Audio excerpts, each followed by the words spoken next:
et dont je vais essayer de parler maintenant, et entre autres cette question de l'autonomie azotique.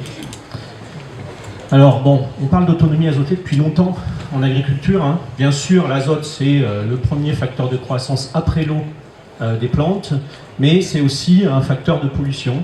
Il y a eu des discussions là. Et quand on fait des bilans à l'échelle européenne de ce qui est perdu comme azote entre la production et l'assiette, on arrive à 80%. Donc il y a un gros enjeu à mieux maîtriser le cycle de l'azote. C'est un ordre de grandeur. Il y a aussi un enjeu de souveraineté, c'est-à-dire que le secrétariat général à la planification écologique annonce que là, 80% de nos engrais azotés proviennent de l'extérieur des frontières de la France. Et donc il y aurait un grand enjeu à acquérir une souveraineté. Et puis dernier enjeu, il y a l'évolution des prix. Donc ça n'aura échappé à personne. Avec la guerre en Ukraine, on est rentré dans une nouvelle ère. Vous avez une courbe là à droite qui présente l'évolution des prix des fertilisants engrais. Et on a vu les prix multipliés par 2, par 3, par 4, par 8 pendant la période la plus intense, et qui remet en cause la possibilité d'accéder même aux produits, soit parce qu'ils sont trop chers, soit parce qu'ils ne sont pas disponibles. Et donc on a un gros enjeu à réduire l'utilisation de ces fertilisants azotés. Deux grands leviers bien connus, la fertilisation organique et les légumineuses. Et donc là on va se concentrer sur les légumineuses, même si vous allez voir, on va revenir à la fertilisation organique. Alors les légumineuses, leur avantage, tout le monde le sait, c'est qu'elles fixent l'air, l'azote de l'air, donc sous forme N2, et le transforment en azote minéral assimilable par la plante. Et elles vont restituer cet azote, si on exporte la biomasse aérienne, via les résidus. Donc les résidus, c'est ce qui reste au champ, soit la biomasse qui n'a pas été récoltée, biomasse aérienne, soit tout ce qui est biomasse souterraine, et entre autres le système racinaire. Et puis aussi via le sénescent, on parle de la biomasse qui retombe au sol, et tout ce qui est rhizodéposition. Donc ce système racinaire et tout ce que le système racinaire génère comme flux de carbone et comme flux d'azote dans le sol. Il y a plein de manières de les conduire, ces légumineuses. On peut être en culture principale, on peut être en culture associée, on peut être en culture intermédiaire, on peut être en culture relais et ainsi de suite. Je ne rentre pas dans le détail, mais il y a beaucoup de manières d'introduire des légumineuses dans les rotations et donc dans les assolements. Alors, les légumineuses, elles fixent l'azote de l'air, mais qu'est-ce qu'on peut en attendre? Alors, ça va dépendre des sols, ça va dépendre de la production, ça va dépendre des espèces, mais on peut quand même essayer de donner des ordres de grandeur. Donc, vous avez là 3 ordres de grandeur. Pour les légumineuses à graines, lupin, févrole, soja, on peut s'attendre à ce qu'il n'y ait pas tant d'azote que ça qui reste dans la parcelle, parce que ces plantes-là allouent une très grande partie de l'azote fixé et assimilé dans les graines. Et on va exporter les graines. Et donc, du coup, comme il n'y aura pas trop d'azote dans le système racinaire, on estime qu'il y a un équivalent fertilisant entre 30 et 60 unités, suivant les conditions de production. Les légumineuses fourragères, par contre, elles vont avoir un atout, c'est qu'elles vont fixer beaucoup d'azote, beaucoup plus. Vous l'avez là, hein, luzerne par rapport à d'autres couverts, et dont les légumineuses à graines. Et elles vont restituer beaucoup plus via leur système racinaire. Vous voyez qu'on peut compter sur 70% en plus de l'azote aérien qu'il va y avoir dans les racines. Et donc on peut s'attendre à ce qu'il y ait un équivalent de 100 à 200 unités d'azote. Et un des avantages, c'est qu'elles vont restituer cet azote sur 1, 2, voire 3 ans, contrairement aux légumineuses à graines qui le restituent sur l'année suivante seulement. Donc on peut avoir un apport massif d'azote dans le système. Et puis pour les plantes de service, donc tout ce qui va être couvert intermédiaire ou cultures associées non récoltées, ça va dépendre aussi de la densité, de la durée, et ainsi de suite, mais on est sur des ordres de grandeur qui sont en général plus faibles. Alors on peut se dire, les légumineuses, il y a beaucoup d'atouts vis-à-vis de l'azote, mais comment on peut s'y prendre, où on en est de la part des légumineuses dans les assolements, et comment on peut s'y prendre pour les développer. Vous voyez que les légumineuses à graines en France actuellement, c'est la petite barre bleue là, légumineuses, et on est à 3,6% de la SAU. Dans les années 70, je crois, on était à peu près à 15%. Donc on a eu une grosse dégringolade, et donc il y a un gros enjeu à retrouver une manière de les valoriser. Et puis sur les légumineuses fourragères, alors là ça a fluctué, on était beaucoup plus élevé. Donc on parle de luzerne, on parle de trèfle violet, par exemple. Là je vous ai donné des informations sur la luzerne, vous voyez, à 300 000 hectares, donc pas grand-chose en France, hein, dont 70 000 hectares pour la déshydratation. Et une information importante, c'est que j'écoutais encore le président de Luzerne de France là s'exprimer, qui expliquait bien que même si on a construit des usines pour la déshydratation, actuellement c'est plus viable de construire des usines pour la déshydratation du fait des coûts énergétiques de la déshydratation. Et donc il va falloir trouver d'autres manières pour possiblement réussir à porter le développement des légumineuses fourragères, et particulièrement dans les espaces de grande culture. Alors, une autre manière, c'est peut-être d'essayer de s'appuyer sur la méthanisation. Donc la méthanisation, elle est en plein développement, vous le voyez ici, et on se donne une cible très importante. Donc là, il y a 4 TWh d'installés actuellement en 2023. On se donne une cible de plus 35 TWh d'ici 2030. Donc ça, c'est la planification du secrétariat général à la planification écologique. Et donc, est-ce qu'il y a un moyen de s'appuyer sur cette dynamique pour essayer de porter aussi la légumineuse? Et donc, essayer de trouver une manière où la méthanisation va aider à développer des pratiques agroécologiques comme ça a été discuté jusque-là. Une manière de faire, c'est d'envisager que la biomasse des légumineuses fourragères, ça soit une biomasse que l'on méthanise, donc il y a une valorisation via la production du biogaz, et que l'on valorise aussi l'effet pompe à azote dont j'ai parlé tout à l'heure, les fameuses 100 à 200 unités d'azote. Et donc, comment est-ce qu'on pourrait imaginer ça? Comment est-ce qu'on pourrait organiser les systèmes récoles pour que la combinaison légumineuse et méthanisation puisse permettre de développer les légumineuses et puisse permettre d'atteindre des objectifs d'autonomie azotée tout en répondant à des enjeux de production d'énergie? On a plusieurs projets de recherche qui ont travaillé sur cette question ou qui travaillent sur cette question. Là, je vous en cite 3. Le projet Pampa, qui est un projet qui est déjà fini depuis un petit moment. Vous pouvez trouver sur Internet assez facilement des fiches explicatives et qui ont essayé d'évaluer en quoi on pouvait apporter de l'azote au système via des cultures associées. Le projet Méta 3G, dont on a déjà parlé plusieurs fois, qui vise à concevoir des systèmes de culture de l'échelle de la parcelle au territoire pour améliorer plusieurs services écosystémiques, dont l'autonomie azotée. Et puis le projet Légumeta, financé par GRDF, qui vise à vraiment creuser la question de cette relation légumineuse-méthaniseur. Alors juste une petite information qui sort de Pampa.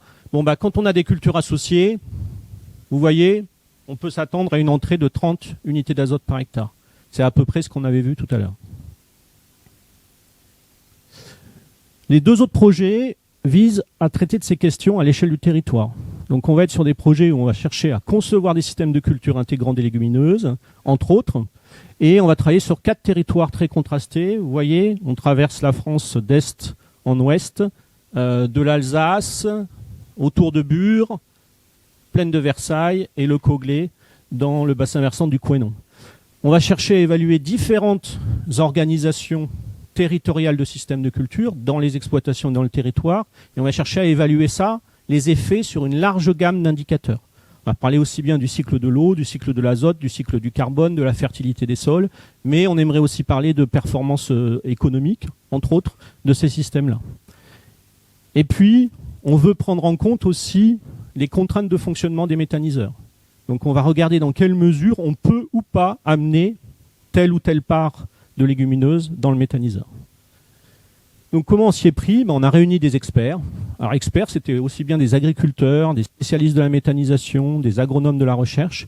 Et puis on leur a demandé de concevoir des systèmes de culture en partant d'un système dominant dans un territoire donné. Donc là, vous avez l'exemple de la plaine de Versailles et du territoire du Bure, où on a la fameuse rotation blé-orge-colza ou une rotation blé-maïs.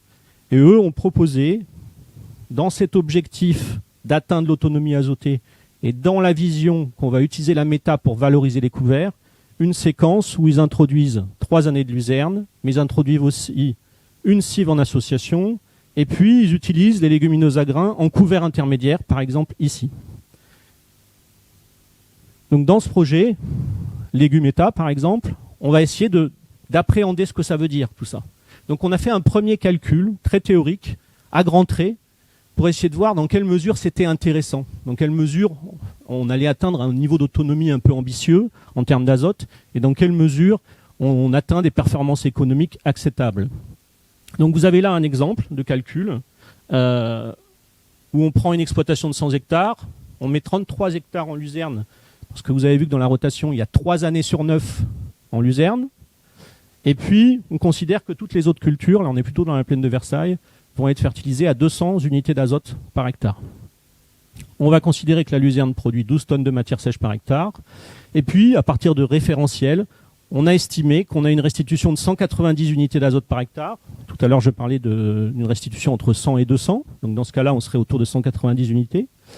On va avoir 15 tonnes de digestat brut dans lequel il y a de la biomasse de luzerne qui est riche en azote. Et on va pouvoir apporter 89 unités d'azote sur 55 hectares, les 55 hectares où il n'y a pas de légumineuses. Et finalement, on arrive à un niveau d'autonomie azotée qui est assez intéressant, qui est de 50%. Et si on fait des hypothèses sur le prix de l'azote, 2 € l'unité, et sur la biomasse, 110 € la tonne, ben on voit que la rentabilité économique est assez facilement atteignable. Alors ceci c'est bien beau, mais ça c'est des calculs qui sont assez grossiers, qui utilisent des référentiels fixes, alors que tout ça, et on l'a entendu tout à l'heure, ça va dépendre du sol, ça va dépendre du climat, il faut prendre aussi les autres effets des autres couverts. Et puis, il y a des effets long terme, c'est-à-dire que vous faites rentrer des systèmes racinaires, vous faites rentrer de la biomasse, donc vous accumulez de la matière organique possiblement, et cette matière organique, elle va se débobiner, elle va se minéraliser, et donc vous allez avoir des flux d'azote qui peuvent augmenter avec le temps, ou se réduire si vous décapitalisez. Et donc, il faut regarder ce que ça donne sur le long terme. Par ailleurs, dans notre approche, c'est une estimation fixe, on ne prend pas en compte les dynamiques. Donc on a besoin de prendre en compte le temps pour ces effets longs. Et puis on peut envisager de creuser des situations où on met que 2 ans de luzerne, où on met pas de févrole. Et puis on n'a pas les contraintes de fonctionnement du méthaniseur. Là on regarde que l'exploitation et puis on dit aux responsables du méthaniseur, bah, débrouillez-vous, vous verrez bien comment vous pouvez intégrer cette biomasse. Et donc il faut prendre en compte aussi ce point-là. Donc c'est ce qu'on va faire. Alors pour ça, on va utiliser une plateforme de modélisation. Alors, la qualité du graphique est vraiment mauvaise. C'est une toute nouvelle plateforme de modélisation qui va nous permettre en fait de modéliser ce qui se passe à l'échelle de la parcelle, de l'exploitation et du territoire, en prenant en compte les sols, le climat, les dynamiques en œuvre en termes de carbone, d'azote, d'eau, et de pouvoir évaluer sur une large gamme d'indicateurs les performances des systèmes et de regarder ce qui se passe en dynamique. Est-ce qu'on capitalise ou est-ce qu'on décapitalise? On va aussi s'intéresser aux contraintes de fonctionnement du méthaniseur. Donc là, il y a 2 contraintes sur lesquelles j'ai mis un peu le focus. Première contrainte, c'est la teneur en azote ammoniacal dans la biomasse du méthaniseur, où il y a un seuil théorique de 3,5 grammes d'azote ammoniacal par kilogramme de matière brute.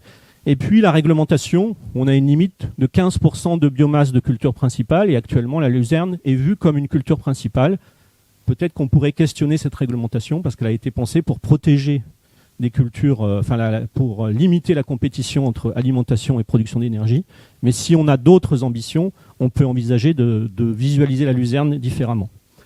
Ce qu'on voit aussi, alors je ne vais pas rentrer dans ce graphique, j'ai pas le temps, mais c'est qu'il y a des effets importants du ratio carbone sur azote et la teneur en matière sèche des cultures. Donc ça veut dire qu'on peut aussi envisager de piloter la coupe de la luzerne vis-à-vis de ces caractéristiques-là, pour limiter les contraintes dans le méthaniseur. Donc là, on est en train de penser complètement la luzerne dans une logique de méthanisation pour répondre aux contraintes de ce procédé. Alors en conclusion, on pense, nous, que la méthanisation représente un bon potentiel pour permettre aux légumineuses fourragères de se développer dans les rotations de grandes cultures, mais on a besoin de référentiels, et c'est ce qu'on est en train d'essayer d'établir, c'est de dire mais qu'est-ce qu'on peut en attendre vraiment en termes d'autonomie azotée, qu'est-ce que ça veut dire en termes de performance économique. On a parlé de l'autonomie azotée, mais les légumineuses, elles ont plein d'autres atouts, entre autres les légumineuses fourragères, elles vont permettre de couvrir le sol, contrôler l'érosion, elles vont permettre de contrôler les adventices, de stocker du carbone, et puis si on les laisse fleurir, on peut même avoir des objectifs vis-à-vis de la pollinisation, vis-à-vis de la biodiversité, et vis-à-vis de tout le champ du vivant. On va diminuer les gaz à effet de serre sur l'exploitation, puisque on va réduire la fertilisation minérale, et donc qui est le premier facteur d'émissions de gaz à effet de serre dans les systèmes de grande culture.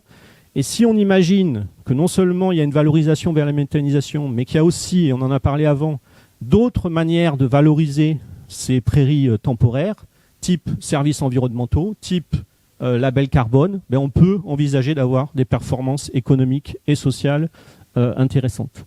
Par contre, il y a des contraintes. Vous l'avez vu, la luzerne, c'est une culture principale, maximum 15% de la biomasse méthanisée.